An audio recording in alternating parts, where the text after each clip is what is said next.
ان الحمد لله نحمده ونصلي على رسوله الكريم اما بعد اعوذ بالله السميع العليم من الشيطان الرجيم من همزه ونفخه ونفثه بسم اللہ الرحمن الرحیم۔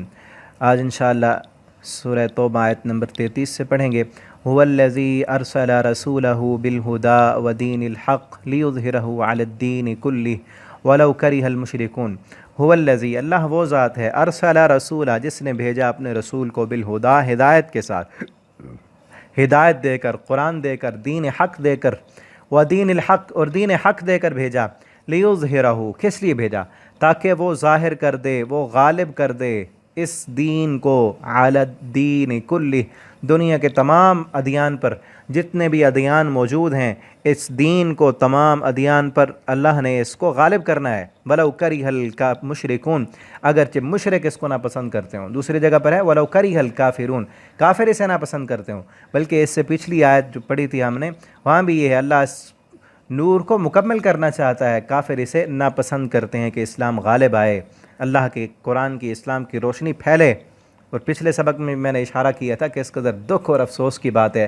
اللہ فرماتے ہیں ہم دین کو غالب کرنا چاہتے ہیں کہ ہر چھوٹا اور بڑا، ہر کچے اور پکے مکان میں دین پہنچ جائے، اسلام پہنچ جائے۔ اللہ کے ہاں دین، ان الدین عند اللہ الاسلام، وہ اسلام ہے۔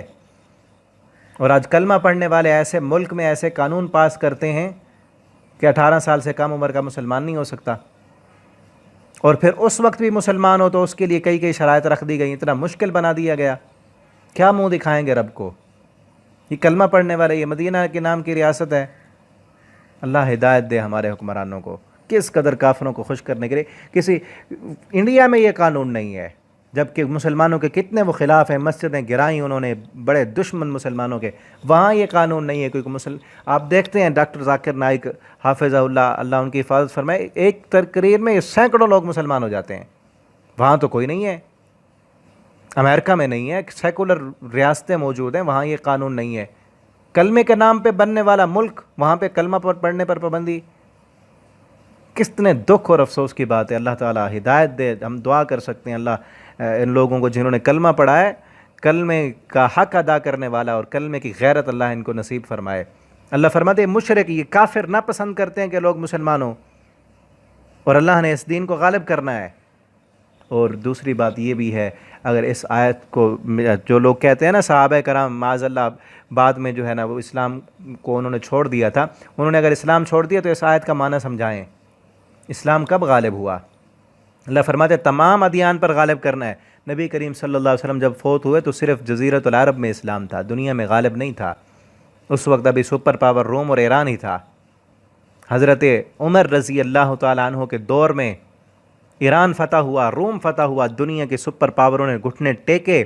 پھر حضرت عثمان رضی اللہ تعالیٰ عنہ کے دور خلافت میں آدھی دنیا سے بھی زائد تک اسلام پھیل گیا، ٹھیک ہے نا۔ انہی کے دور میں تھا ایک صحابی جو لشکر کا سالار تھا، ساحل سمندر پر، افریقہ کے ساحلوں پر اس نے گھوڑے جا کر باندھے اور سمندر پر کے کنارے پر سجدہ کر کے وہاں پہ اپنا اسلام کا جھنڈا گاڑ کے کہتے ہیں اللہ اگر مجھے معلوم ہو کہ اس سمندر کے پار بھی تیری مخلوق رہتی ہے، میں اپنے گھوڑوں کو اس سمندر میں بھی دوڑا دوں گا۔ دنیا کے کونے کونے تک اسلام پھیلا۔ اگر صحابہ معاذ اللہ اسلام چھوڑ دیا تو پھر اس آیت کا معنی کیا ہے؟ اللہ نے ان کے ذریعے سے پوری دنیا تک اسلام کو جو ہے نا پہنچایا۔ ہمارے اس بر صغیر میں بھی صحابہ کرام آئے، آپ تاریخ پڑھ کے دیکھیں۔ وَلَوْ كَرِهَ الْمُشْرِكُونَ، مشرک اسے ناپسند کرتے ہیں۔ مومن مسلمان اور وہ یہ کہے کہ اسلام 18 سال سے کم عمر کا نہیں کر سکتا۔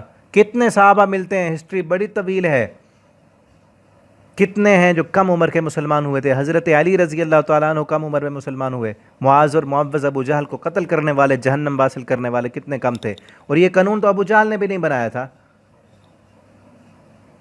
جو اسلام کا سب سے بڑا دشمن تھا، مخالف تھا۔ وہ اس نے نہیں کہا تھا کہ 18 سال سے کم کا وہ جو ہے مسلمان نہ ہو۔ 15 سال کی لڑکی بھاگ کر اپنے عاشق کے ساتھ وہ منہ کالا کر سکتی ہے، اس کو اجازت ہے۔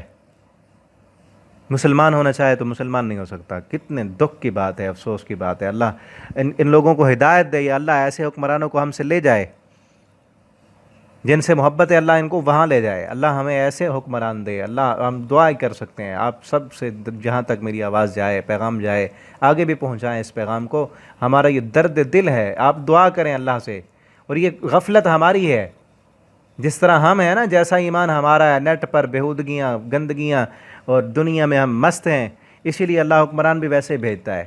ہمیں بھی دین کی کوئی فکر نہیں نا، کوئی پرواہ نہیں، مسجد میں کیا ہو رہا ہے، مدرسے میں کیا ہو رہا ہے، بچے پڑھتے ہیں نہیں پڑھتے، ہمیں بھی دنیا کی غرض ہے نا، اس لیے اللہ نے حکمران بھی دنیا داری دیے ہیں۔ آگے دیکھیں، اہم ترین آیتیں ہیں یا ایھا الذین آمنوا ان کثیرا من الاحبار والرہبان لیأکلون اموال الناس بالباطل۔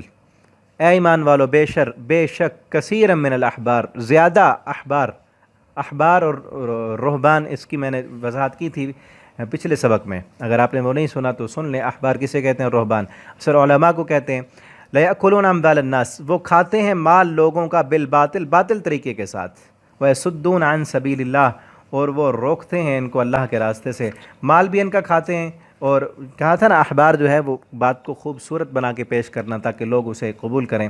اور یہ ہے کہ یہودیوں کے علماء، عیسائیوں کے علماء کیا کرتے تھے، اپنے لوگوں کو ان کی من پسند کے مسئلے بتاتے، تعویلیں کر کے، چاہے وہ اصل مقصد ہے اللہ کی کتاب کا یا نہیں ہے، ان کو ان کی پسند کا مسئلہ بتاتے تو اس سے ان کا مال حاصل کرتے۔